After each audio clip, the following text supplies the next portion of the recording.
Hello everyone, and welcome back to another video here at the Intent Hockey channel. Today we've got a few things to discuss, including a couple of signings, some more injury updates ahead of the playoffs, and with the playoffs starting today, I'm going to give you my predictions on who I think will win the first round of the NHL playoffs for this year, plus who I think will be going to the Cup final and winning the Stanley Cup. We'll get to all that coming up right now. Hello and welcome to another video here at the Intent Hockey channel. Now today I will kick things off with a couple of signings that have happened recently in the NHL. Just a couple signings here. One entry-level contract signing, one contract extension. We'll start with the Pittsburgh Penguins as they have gotten one of their young players on an entry-level contract as they've signed goalie Yoel Blomqvist to a 3-year entry-level contract. They'll have average annual value of $887,000, and the deal will begin at the start of next season. So for Blomqvist, he looks like a pretty good goalie prospect. He was taken in the second round of the 2020 draft, so he's definitely been developing for a few years now. Goalies tend to develop a little bit longer than players, so I don't think it's too surprising that he's already taken a couple of years to develop in the Liga right now, but it does seem like he does have somewhat of an NHL future. He looks pretty good.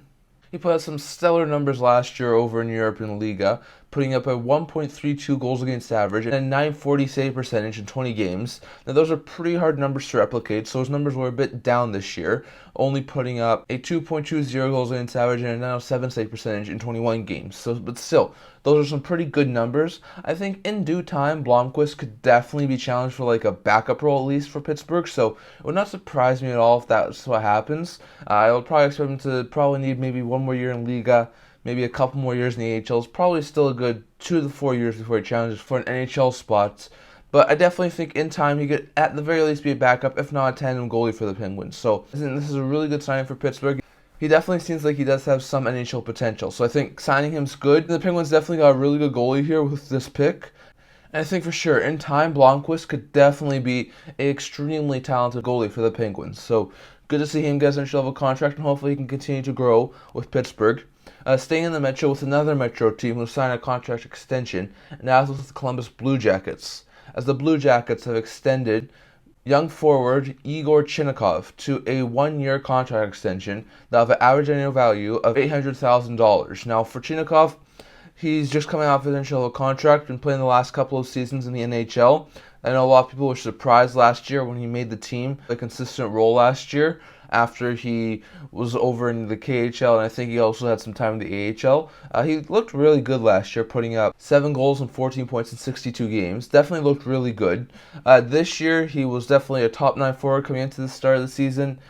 Didn't get into very many games due to injuries. And then after he was recovered from his injury, he was sent down and played in the minors. So definitely, he did not play much time in the NHL this year. Only got into 30 games of NHL action, putting up 4 goals and 13 points. So really about the same amount of point total that he did last year, but in a whole bunch less games. So I definitely think that this is a really good sign for Chinnikov. 1 year, $800,000, a very cheap qualifying offer that really doesn't hurt any of the sides. If Chinnikov can really take a good strides this year and be a good solid top 9 forward, he should definitely be able to get a pay raise next year.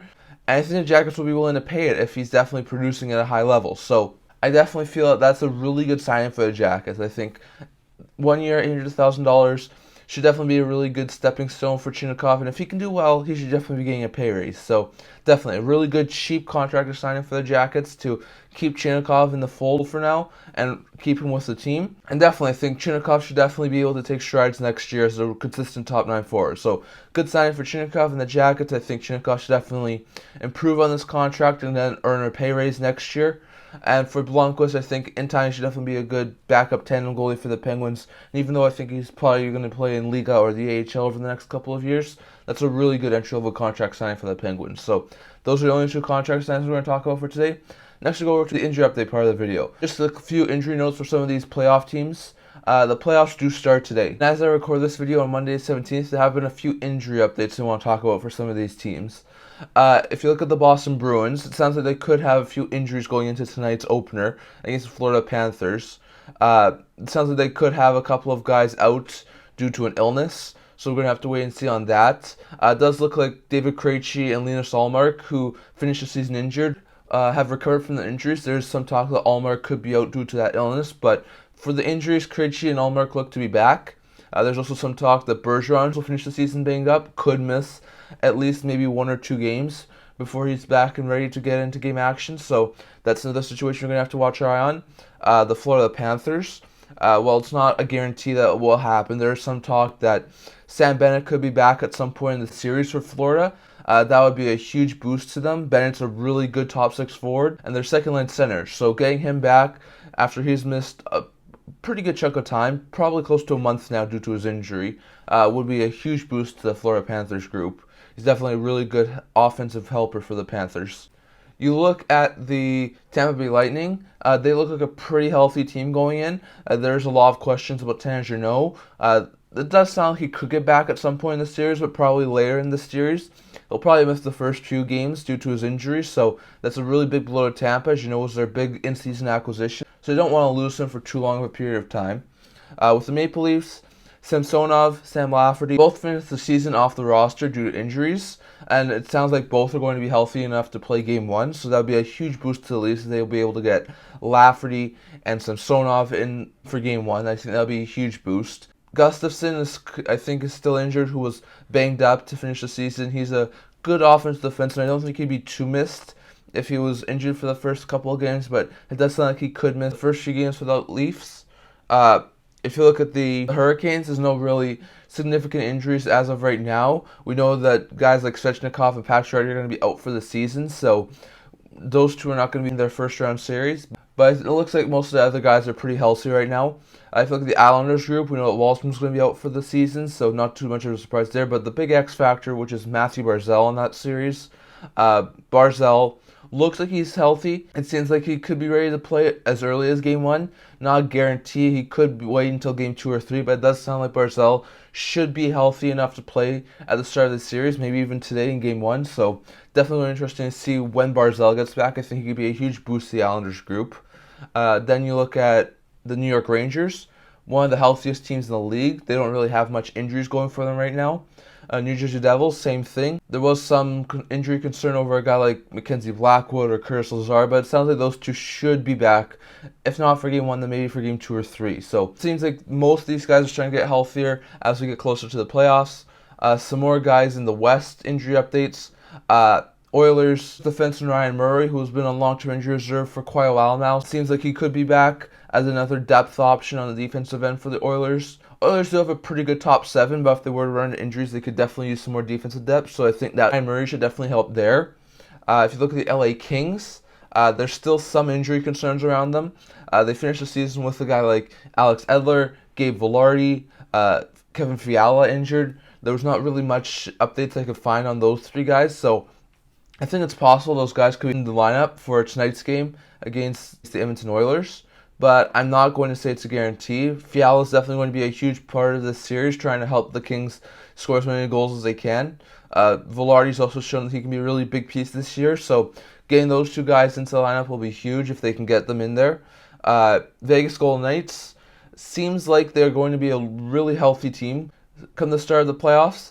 Zach Whitecloud, Mark Stone are only day-to-day right now with their injuries. There's some talk that both guys could be back by Game 1, maybe later in the season, but it does sound like Stone, who's missed quite a lot of time, should be back. Also Zach Whitecloud, so I think both of those guys should be back soon. There's also a lot of talk that Will Carrier could be another option for them as well, as he's been injured for the past couple of weeks. So hopefully Stone, Carrier, Whitecloud are all back into game action for those guys. Nikolai Ehlers, who was injured last week, one of the last games of the season for the Jets against the Wild. He seems like he's healthy as well, so Jets are going to have a pretty healthy lineup going into Game 1. As for the Avalanche, you know that the big injury news for them is that Gabe Landeskog is not going to be back for the rest of the playoffs due to his injury, so that's a huge blow to the Avalanche, but there's also a ton more players banged up right now. You got a guy like Dennis Malgin, Darren Helm, Andrew Cogliano, Cale Makar, Josh Manson, who all finished the season out of the lineup due to injuries. Now, I would not be surprised if maybe all 5 of those guys are back for Game 1, but it doesn't seem like any of those guys will be at 100%. So it's definitely something to watch out for the Avalanche. For the Kraken, Burakovsky, he's going to miss the rest of the playoffs due to injuries as well. That's a really big blow. Burakovsky's been a really good pickup for Seattle, a really good top 6 forward for them, so not really great news to lose him. And on top of that, they also finished the season with guys like Martin Jones and Daniel Sprong. banged up. So hopefully both of those guys can be back and ready for game one. Really going to be interesting to see who's Seattle's starter. And Sprung's definitely been a really good fourth line forward. So hopefully those two can be ready for game one. Look at the Dallas Stars. Once again, one of the healthier teams in the NHL. They don't really have much going on the injury bug for them. If you look at the Minnesota Wild, definitely a couple of injuries there. Joel Eriksson seems to be skating, seems to be progressing well, but it still sounds like he's probably going to miss at least the first few games with the Wild due to his injury. A couple of other guys like Oscar Sundqvist, Marcus Johansson, John Klingberg are all currently unknowns for the Wild. They're all currently banged up right now. I wouldn't be surprised if any of those guys were to start game one, but once again, I'm not sure if those guys are going to be 100% starting the series against Dallas Stars. So that's going to be interesting to see. But definitely, playoffs start today. So definitely some quick injury updates from there. So that's all the injury updates I want to get to today. And finally go over to the playoff prediction part. Now, I've seen a lot of people put out their playoff predictions on who they think will go to the Stanley Cup final, win the Stanley Cup, and I want to give you guys my opinion on who I think will be going to the Stanley Cup final. Now, definitely don't get angry or anything if I don't pick a team that you think will definitely go to the Cup. I think there's a case to be made for all 16 teams going to the Stanley Cup and winning it. So if I don't pick someone, don't leave angry comments saying that I should pick this team or I should pick this team. But I would definitely like to hear your opinion on who you think will win the playoffs. So instead of saying anything hateful for me not picking one of these guys, just give your case as to why you think one of these teams will go to the Stanley Cup final and who you think will be the Stanley Cup finalists for the East and the West this year. I would definitely like to hear your guys' thoughts down in the comments. But now over to my predictions. Now, I think there's definitely going to be a few interesting series in the first round. So we'll start with the Metropolitan Division. And we'll start with the first versus the wildcard team. That's the Carolina Hurricanes and New York Islanders. Now, this is going to be a pretty tough battle for both teams, I think. But I think the Carolina Hurricanes really couldn't have picked a worse team to play against. Now, I'm going to pick, in my opinion, the Islanders in 5. Now, the reason for me picking the Islanders is they have the better goaltending and the better defensive structure. And with the Carolina Hurricanes having a couple guys like Pacioretty and Svechnikov out, I think the Islanders could definitely take the Canes up. If you look at the goaltending battle, Sorokin versus Anderson, Sorokin is by far, I think, the better goalie. And I think backstopping that team definitely lead them to the second round. Their defenses are pretty similar in my opinion, but just the sheer fact that a huge part of the Islanders' game is their defensive structure. I think the Islanders have to have the edge defensively. They still have really good players like Pelech, Pulak, Romanov, Dobson. So it definitely looks like they're going to have a really stacked D-core. And if Pacioretty and Svechnikov are healthy, I would probably say this is a closer series. Maybe the Carolina Hurricanes win, and the Canes have a way better offense. But given those injuries, they do look a little bit weak up front, and especially if Matthew Barzal is coming back, the Islanders look like they could have some offense, especially with the Bo Horvat signing, with Barzal coming back, with Brock Nelson being a really good offensive player over the past couple of years. So in my opinion, I think the Islanders have the defense and the goaltending to shut down the Canes offense. And if Barzal's getting back, I think they could outduel the Canes in the offensive side of the game. So in my opinion, I think the Islanders would win in 5 and move on to the second round, which would really hurt the Canes bad. I mean, I think they're a really good team, and would not surprise me at all if they came out of the first round with a series victory. But I just think with the Islanders' defense and goaltending structure and the Canes' injuries to their forward group, I think the Isles come out of this one with the series win now. Next with the Rangers and Devils. This one's going to be a really tight series. I could see this one being a Game 7 overtime, in my opinion. This is going to be a really close series. But in my opinion, I'm going with the New York Rangers.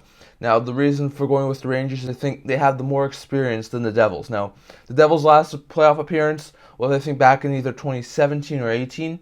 So they've been out of the playoffs for the last, 5 or 6 years. They're finally getting back into this thing. They look like they have a really good young team. But if you look at goaltending, New York far better with Igor Shesterkin. As much as Vanecek's a good goalie, I don't think he really stands up to the level that Shesterkin can play. If you look at their defense, both have pretty similar defenses, and I wouldn't really give one team an edge. Both have really, really good defenses. The Devils have good guys like Dougie Hamilton, Ryan Graves, John Marino, Jonas Siegenthaler. The Rangers have guys like Adam Fox, Ryan Lindgren, Keandre Miller, Jacob Trouba. So I think the defenses are pretty well balanced here. If you look at their offense, also pretty even, but I would probably give the edge to the Rangers after the in-season acquisitions of guys like Patrick Kane and Vladimir Tarasenko. So, in my opinion, I think last year's playoff run to the Eastern Conference Final is going to help them with invaluable experience. If you look at that team, guys like Lafreniere, Kako, Hedel on the forward group. And on the defensive end, guys like Fox and Miller, who are getting the first taste of real playoff action.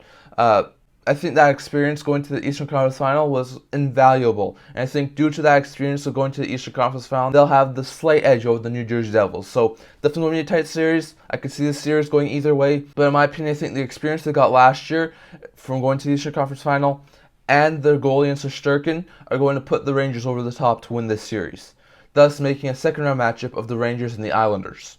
Next to the two Atlantic Division series, we'll start with the Bruins and the Panthers. Now, this is going to be a pretty good series, I think. If the Bruins do have a lot of guys injured due to illness, I think the Panthers could wind up surprising them. We saw this a couple of years ago when the Bolts had a 128-point season, one of the better seasons in the NHL. They had a lot of hype going into the playoffs. A lot of people predicted them to be the Stanley Cup champions, and then they got swept by the Columbus Blue Jackets in the first round. So it's not unprecedented to see second wildcard team sweep the top-seeded team who's having a really, really historic season. I don't think it would be too surprising, and I think given what Columbus did to Tampa, I think it would be too surprising to many people. But I would pick the Bruins this year, and would pick them in 6 games to beat the Panthers. I think in nets, you have definitely some questions with Florida. Does Sergei Bobrovsky start? Do they start Alex Lyon, who's definitely helped the Panthers? Spencer Knight's still out right now, so definitely going to be interesting to see who they start in goalie. I think whoever they start in goalie, though, Linus Ullmark's been the better goalie this year. So I'll pick the Boston Bruins in net to have the better goaltending. Defensively, we've already talked this year on length that the Panthers do not have a really great D-core, and the Bruins improved it before the deadline. So, in my opinion, Bruins have the better defense. I think both offenses can go toe-to-toe. I think both guys have really good elite-level scorers like a Pastrnak, a Marchand on the Bruins side, and a Barkov and a Tkachuk on the Panthers side. So I definitely think they could go toe-to-toe offensively. But I think with the lack of defensive depth on the Panthers side and their questions in goal, I think the Bruins will definitely take that series in 6 games. Next, we go over to the Toronto-Tampa series. Now, this is a series I think is once again going to be really close. We saw this series last year in the first round. The Bolts went 7 games. The Bolts narrowly came out with the victory. I think this is going to be a really tight series again this year. If you look at net, Vasilevsky's a lot better, I think, than Samsonov, so I'll definitely say the Bolts have the advantage in goal. If you look at their defensive end, both teams have really good defense. They also have some pretty good depth, but I think after the deadline and just the Leafs beefing up on that defense, I mean, they brought in Connor Timmins, they brought in Jake McCabe, Luke Shen, Eric Gustafsson if he's healthy, so they got a lot of good players, especially players who know how to win in the playoffs on the defensive end. I would say the Leafs have the defensive edge. And then if you look at their forward group, Jeannot definitely, like I said, could be back at some point, but he's probably going to miss the first 2 games. And I think even with Jeannot, the Leafs have the better offense. But without Jeannot, they definitely have the better offense. So I would definitely say the Leafs have the advantage in the offensive category. So definitely, I think the Leafs have the edge offensively and defensively. Bolts probably still have the goaltending edge. If you look at how these teams are different than last year, the Bolts did win last year, but look at the players who they've lost. They've lost guys like Andre Palat, who was a really good top 6 forward. They lost a guy like Ryan McDonough, who was playing really good top 4 minutes for them. So they definitely lost a couple of pieces. And I think with the lack of depth for the Bolts, and I think the Leafs beefing up on their defensive core and learning from experiences, I'm going to take the Leafs in 7 in this series. Well, I think it's probably silly to bet against the Bolts. I do think that this is going to be a year that the Leafs finally get over the hump and finally win their playoff series. And I think if they can do it right, they should definitely be able to win. But if they can get some pucks past Vasilevsky and that defense is really physical that they hoped it would be, I think this Maple Leafs team could definitely beat the Bolts. And if those 2 series are correct, we'll have a second-round matchup between the Bruins and the Maple Leafs. Next, in the Western Conference, we'll start with the 2 Pacific Division matchups. We'll start with the Vegas Golden Knights and the Winnipeg Jets. In this series, it's going to be a really tight battle. I think the Jets by far have the better goalie in Hellebuck, way better than any of the guys in Vegas, whether it be Laurent Brossoit, who will most likely start, or Jonathan Quick, or Logan Thompson, or Aiden Hill. I think definitely the Jets will have the better goaltending. If you look at their defensive ends, I think they're pretty close. But with guys like Theodore and Pietrangelo on the back end for the Knights, I would give the Knights the edge defensively. And if you look at their offensive group, I think they're pretty similar. The Jets have a really good top 6, pretty good top 9. Knights have a really good top 6, pretty good top 9. But I think if Mark Stone was able to come back and start playing in like game 1 or 2 for the Knights, I think the Knights have the advantage on the forward group. I think Stone is another element to that Golden Knights team, and especially with the addition of a guy like Ivan Barbashev at the trade line, I think that Knights team looks really lethal, especially with Stone. So, in my opinion, I would say Knights do win this series in 5. I think Hellebuck will definitely keep the Jets in most games, and will definitely steal them at least 1 or 2, but I think the Knights just have the more depth in the forward and defensive groups. So, in my opinion, I think the Knights are the team who is going to win this series. If you look at the Edmonton Oilers and the LA Kings, that's going to be an interesting series for sure. I would say that defensively, I think it's really a toss-up. I would say the Oilers maybe have the slight edge with Skinner over Korpisalo. That's definitely going to be an interesting series with who starts in goal. I don't think many people saw that we would have a Skinner-Korpisalo series if we saw the Oilers and Kings again, as we did last year. Defensively, once again, pretty similar. I would say that maybe the Kings have a slight edge on the defensive end, just given their good depth that they have on the defensive end. If you look at their forward group, I don't think you can bet against McDavid and Draisaitl on the forward group. I think the Oilers definitely have the better players and probably a bit better depth than the LA Kings do. So, in my opinion, it's going to be another close series. Last year we saw this series hit 7 games. Kings almost surprised the Oilers, but the Oilers came away with the victory. And I think this year, Oilers will come away with the victory again. I'm picking Edmonton in 7.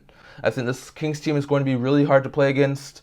They'll definitely be able to score some goals. It would not surprise me if they were able to put some pucks past Skinner. But when all is said and done, I think McDavid and Draisaitl will once again lead that team to the second round, and thus making a second round matchup of Knights and Oilers. And lastly, here with the Central Division matchups, Dallas Stars, Minnesota Wild. This is going to be a really interesting series. If you look at the goaltending positions, I think the Stars have the advantage. Gustafson's done really well this year. Fleury's still a really good goalie, but I don't think either of them match up well to Ottinger. If you look at their defensive ends, pretty similar. I think with the depth on the defensive end that the Wild have, maybe they have a little bit of an edge, but I would say it's pretty similar between those two teams. Offensively, I'll give the edge to Dallas, just given the fact that their top line of Pavelski, Hintz, and Robertson has been so difficult to contain this year. So, in my eyes, Dallas has the better offense. Dallas has the better goaltending. They have a little bit more depth than last year. I'm picking Dallas to win this series in 6. I think Dallas is probably going to have a tough time against Minnesota. Minnesota's definitely not going to let up easy. But in my opinion, I think with the goaltending in Ottinger and more bottom 6 help this year, I think Dallas is the one who's going to go through. And finally, with the Kraken and the Avalanche, if you look at their goaltending, I think I would probably give the edge to Seattle, also depending on who's in net. If you look at their Avs, they have Francouz and Georgiev in net. Really good goaltenders, but Georgiev doesn't have any playoff experience, and Francouz does have playoff experience. He did help the Avs to the Cup last year, but he wasn't the starter. So if he was the starter, I would like to see how he plays with that. But with the Kraken, they already have 2 players who know what it means to be a playoff starter. If you look at Grubauer, he used to play with the Avalanche. He's done really well in the past, and he also helped the Avs a couple of times in the playoffs. If you look at Martin Jones, a few years back when he was playing really good hockey, he led the San Jose Sharks to the Stanley Cup final. So he knows what it means to be a playoff starter. So it's definitely going to be interesting to see who they start. But both guys know what it means to be a playoff starter. If you look at their defensive end, healthy, I think it's definitely the Avalanche. I don't see any possibility as it's not. Makar is definitely going to lead that Avalanche's defense. But if guys like Makar and Manson are not healthy, it becomes a little bit more of a toss-up. I would definitely still say the Avalanche had the deeper and better blue line, but it would then become a little bit more closer. As for the forward group, I think the Kraken do have the better offense. I know they don't have any killer players like a McKinnon or a Rantanen, but they definitely have the more deeper team in my opinion. So I think the Kraken have a bit better on the forward group. And usually in the first round, you would have an upset or two. I think the Islanders would be classified as an upset. I don't really think there's an upset in the series like the Rangers Devils, Stars Wild, Leafs Bolts. They just lose to the better team. But in my opinion, they do have to have a couple of upsets. And I think this one would be a bit surprising if it were to happen. But I'm going to say Kraken beat Avalanche in 7. I think this is definitely a possibility. I think if one of their goalies could steal the show in the playoffs, I think with the loss of Landeskog for the Avalanche, that offense isn't as lethal. I think the Kraken's depth on the forward group could definitely push to maybe eliminate the Avalanche in the first round. So, and make a second round series of Kraken Stars. So, in my opinion, if all my predictions go correctly, we'd have Bruins Leafs, Rangers Islanders, Stars Kraken, and Oilers Knights in the second round. Definitely don't think it's going to be 100%. When I made my predictions last year on my blog post, I only got 4 of 8 first round matchups correct, so I definitely do not expect all of my picks to be correct, but I definitely think this is just the fun thing to do to see how my predictions go up against what will actually happen.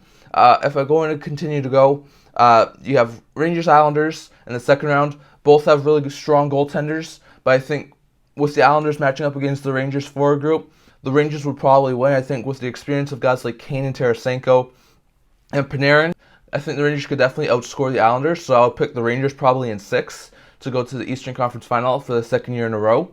If you'll have a Boston-Toronto series, I think that this is where Boston's stuff catches up to them. In net, Allmark probably a little bit more better than Samsonov. Defensively, I think it's really close. I would give the slight edge to Toronto. On the forward group, I'll probably give the slight edge to Boston, but I think it's also really close. In my opinion, if Toronto is finally able to break the barrier of exiting the first round and actually make it to round 2, I think they could definitely be challenging the Boston, and I would definitely say they could even beat Boston. At this point, they've already beaten their demons by winning a playoff series. Why not beat 2 demons and take out the Boston Bruins? So in my opinion, I would say Leafs in 7, maybe in overtime. But after all those hurtful years for the Leafs fans losing to Boston over and over again, I say this is the revenge game. And as we've seen over the past couple of years, the President's Trophy team doesn't really make it past round 2 or round 3, and definitely in the last 8 years hasn't made the Stanley Cup final. So in my eyes, with the Bruins being the President's Trophy winners, they will go up out in round 2, so which will leave us with the Leafs and Rangers Eastern Conference final. If you look at the West, I think if the Kraken were able to pass the Avalanche, which I think is a really long shot here, but if the Kraken beat the Avalanche, it'll take all out of them to beat the Avalanche. In my opinion, the Stars would have way easier series. Andre's better than both of the Kraken goalies. Their defenses are comparable, maybe a bit better for the Stars with a guy like Haskin on the back end. And once again, the Stars have a better offense than the Kraken. So, in my opinion, Stars will probably sweep the Kraken in round 2 and get to the Western Conference Final. Knights and Oilers, that'll be another really tight series. I think this will be a really interesting and good battle in the second round. Definitely be a lot of high-scoring affairs. I think Skinner would probably have a slight edge over a guy like Laurent Brossoit or Logan Thompson. But I think both of those 2 teams could definitely have offensive battles. I think the Knights are a bit more better defensively than the Oilers. And I think while the Oilers do have the better players than McDavid and Draisaitl and would by far have the better top 6, I would say the Knights have probably a little bit more depth than the Oilers. So I think it'll be a really interesting series. I think it'll go to 7 games. But in my opinion, I think the Knights have the defense to shut down a guy like McDavid in a Game 7. I think if they were to play against each other in the second round, I think Vegas would be able to beat Edmonton in 7 and go to the Western Conference Final. So now in the Western Conference Final, you have Stars Knights. Eastern Conference Final, you have Leafs and Rangers. Now, I think the Leafs and Rangers would be a really interesting series. Shesterkin's a really good goaltender, and I think he's better than Samsonov. Defensively, they both structure up good. I think the Rangers may have a bit better of a defense with a guy like Adam Fox. Offensively, I think with that top 9 that they have structured there, the Rangers are a bit better. So as much as I would love to see another Canadian team in the Stanley Cup again and have a shot at winning, I mean, that's been in like an extremely long period of time. I think it's close to 30 years now. I think the Leafs do wind up losing. So I think they break some barriers. They finally get to the Eastern Conference Final, but they'll lose to the Rangers in 6 games as the Rangers go to the Stanley Cup Final for the Eastern Conference. Over in the West, Dallas Stars, Vegas Golden Knights, that'll be a really interesting series. By far, the Stars had the better goaltending in Onger than a guy like Brossoit or Thompson or Quick. Defensively, I think the Knights do have the better defense with guys like Theodore and Pietrangelo. Offensively, I think it's definitely really close. I'll probably give the edge to Vegas, just given the fact that they have a guy like Stone and Eichel and Marchessault, but I think the way that Onger played last year against the Flames, he'll play in this series, really backstopping the Stars. And I would say Stars win it in 6 over the Knights. I think it will be a really close series, really well fought, but in the end, it would be Onger and the Stars going to the Stanley Cup Final. And in the Stanley Cup Final, both will be really good. I think the Rangers will have a slight edge in goal with Shesterkin over Onger. I think the Rangers have a slight edge in the defensive end with guys like Adam Fox and Jacob Trouba. I would think both have really good offenses, but I think the top 9 in New York would be a lot better than the top 9 in Dallas. And I would say Rangers in 6 for a Stanley Cup. So, in my eyes, I think the Rangers would probably be the Stanley Cup champions this year. But definitely, I think there's a lot of cases to see all 16 teams have a shot at the Stanley Cup this year. But definitely, I think, in my opinion, to win the first round, I think Kraken could probably squeeze through the Avs. Stars will probably beat the Wild. Oilers in 7 over the Kings. Knights should be able to handle the Jets. Bruins should be able to handle the Panthers and should be able to get out of round 1. Leafs, I think, exercise their demons and get past round 1 into round 2. I think the Rangers have the better team, more experienced team than the Devils, which will lead them to round 2. And I think the Islanders, with a banged-up Carolina team, should be able to get past round 1. So those are my predictions for round 1 and who I think will be going to the Stanley Cup Final. Like I said, I think there's a case to be made for all 16 teams going to the Stanley Cup Final, so don't leave any angry comments saying that this team's going or this team's going, but just let me know who you think will make the Stanley Cup Final down in the comments, and who you think will be the round 1 winners for the playoff series. They start today with teams like the Boston Bruins and Florida Panthers, Canes and Isles, Kings and Oilers, and Stars and Wild starting the playoff series, with the other 4 starting it tomorrow. So definitely like to hear your thoughts. That's all I'm going to talk about for today. Remember to like this video and subscribe. I also do a blog, which I will leave a link to that in the description below. And I can't wait to see you guys all for the next video. See you guys soon.